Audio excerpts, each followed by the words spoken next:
Praise the Lord. Welcome to showers of blessing. దేవుని కృపలో భద్రపరచబడి నూతన దినంలో ప్రవేశించాం.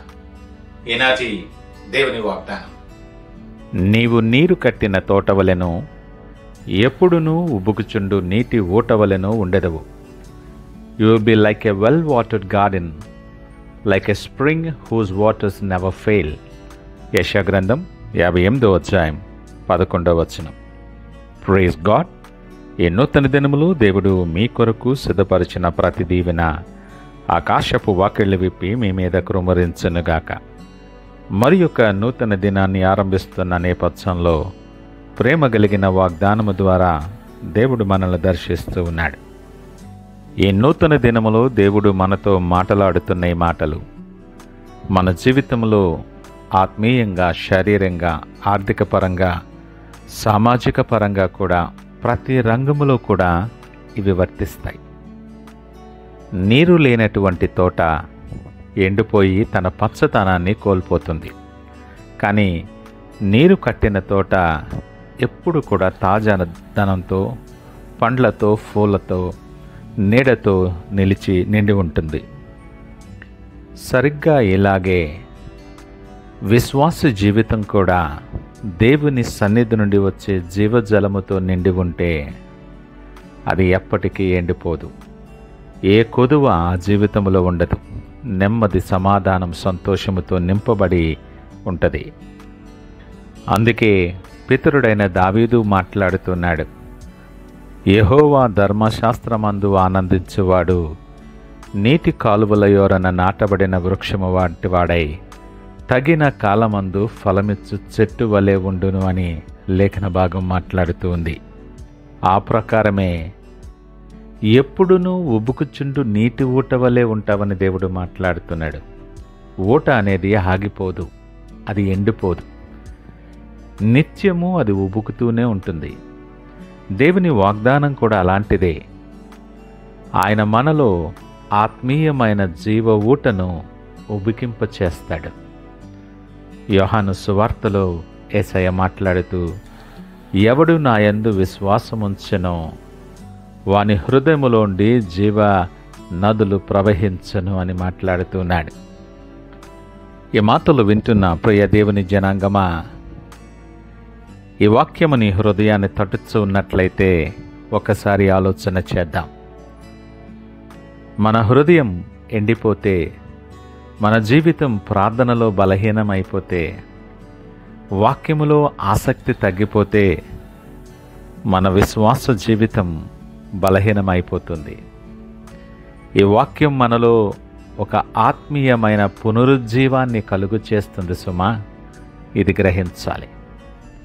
మనము దేవుని దగ్గరకు వచ్చి ఆయన వాక్యముతో, పరిశుద్ధాత్మ శక్తితో నింపబడినప్పుడు మనం ఎప్పుడు నీరు కట్టిన తోట వలె పచ్చదనముతో నిలిచి ఉంటాం. ఈ వాగ్దానం మనం ఎరిగినప్పటికీ వాస్తవ పరిస్థితుల్లో మనం జాగ్రత్తగా చూస్తే చాలాసార్లు మన జీవన ప్రయాణంలో ఒంటరితనాన్ని అనుభవిస్తాం. నిరాశను, నిస్పృహను మనం భరిస్తూ ఉంటాం. ఆర్థికమైన లోపాలు, ఆరోగ్య సమస్యలు, ఆత్మీయమైనటువంటి నిర్జీవాన్ని కూడా మనం అనుభవిస్తున్న పరిస్థితులు ఉండొచ్చు. కానీ ఈ ఉదయకాలము దేవుని వాగ్దానం ఏమనగా, నీకు వనరులు లేని చోట కూడా ఆయన వనరులను సమకూర్చగలడు. ఎండిన ఎడారిని సహితం సారవంతమైన తోటగా మార్చగల సమర్థుడు మన దేవుడు. నీవు నమ్మగలుగుతున్నావా? ఈ వాగ్దానంలో మనకు ఒక బాధ్యత కూడా ఉంది. ఏంటో తెలుసా? మనం దేవునిలో స్థిరముగా నిలవబడాలి. ఆయన వాక్యములో నాటబడి ఉండాలి. మనం ఇతరులకు నీడనిచ్చే వృక్షాల్లా, జీవజలాన్ని అందించే ఓటలా ఉండవలసిన వారమై ఉన్నాం.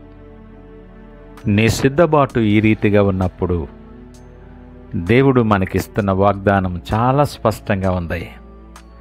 నీవు నీరు కట్టిన తోట వలె ఉందువు. ఆత్మీయముగా నువ్వు సస్యశ్యామలమైనటువంటి నేపథ్యములో నువ్వు జీవిస్తావు. ఎప్పుడు ఉబికే ఊటవలే ఉండదు. అనగా నీ జీవితం ఏ పరిస్థితుల్లో, ఏ నేపథ్యంలో ఎక్కడ కూడా ఎండిపోనటువంటి జీవితము కలిగి ఉంటావు. నీ వంశము, నీ భవిష్యత్తు సమస్తము కూడా సారవంతంగా ఉంటుంది. సూటిగా ఈ ఉదయకాలము వాక్యము నిన్ను హెచ్చరిస్తే, నిన్ను పరీక్షించుకోమని ప్రేరేపిస్తున్న నేపథ్యములో ఒకసారి ఆలోచన చేసుకుందాం. మన ఆత్మ విమర్శ చేసుకునవలసిన వారమై ఉన్నాం. పరిశుద్ధాత్మని వెలుగులో మన జీవితాన్ని మనము చూసుకుందాం. నా జీవితం దేవుడు ఇష్టపడే ఊటలాగే ఉబుగుచ్చు ఉందా, లేక ఎండిన ఎడారిలా బలహీనమైపోయిన పరిస్థితుల్లో ఉన్నదా? విశ్వాసినని, క్రైస్తవునని, జీవిస్తున్నానని చెప్పుకుంటూనే దేవుని జీవజలము కానీ, దేవుని ఆత్మ కానీ, వాక్యము కానీ లేనటువంటి దౌర్భాగ్యపు స్థితిలో నువ్వు ఉన్నావేమో. వేషధారణ కలిగిన జీవితాన్ని నువ్వు బ్రతుకుతున్నావేమో. ఈ ఉదయకాలము దేవుడు నిన్నే పిలుస్తున్నాడు. దేవుని సన్నిధికి రా. ఆయన దగ్గరికి వచ్చి ఆయన ఇచ్చే జలాన్ని స్వీకరించమని నీ కొరకు, నిన్ను ప్రేమించి నీ కొరకు ప్రాణమిచ్చిన దేవుడు పిలుపునిస్తున్నాడు. ఈ నూతన దినములో నువ్వెవరివైనా, ఏ పరిస్థితుల్లో ఉన్నా, ఈ పిలుపును నువ్వు అంగీకరించి దేవుని వైపు చూస్తూ ప్రార్థనతోనూ ఆరంభించి నూతన ప్రయాణానికి అడుగు వేద్దామా? ప్రార్థించుకుందాం. మహోన్నతుడు, నమ్మకమైన మా యేసయ్య, స్తోత్రాలు. ఈ ఉదయకాల సమయం మాతో మీరు మాట్లాడారు, మీకు వందనాలు. సూటి అయిన వాగ్దానము ద్వారా మనల్ని బలపరిచారు. నేను మరి నీరు కట్టు తోట వలె మేము ఉండటానికి, ఎప్పుడూ ఉబికే ఊట వలె ఉండటానికి మేము సిద్ధపడవలసిన అవసరమని, మమ్మల్ని మేము పరీక్షించుకోవలసిన ఆవశ్యకత ఉన్నదని ప్రభా మమ్మల్ని హెచ్చరించారు. మీకు వందనాలు. ఈ వాగ్దానాన్ని అనుభవించటానికి నీ సన్నిధిలో మేము రావాలని, మీలో స్థిరపడి నీ వాక్యముతో మా హృదయాన్ని నింపుకోవాలని మాకు బోధపరిచారు. మీకు వందనాలు.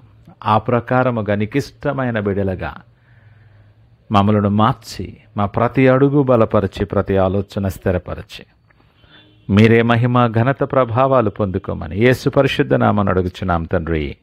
ఆమేన్. God bless you.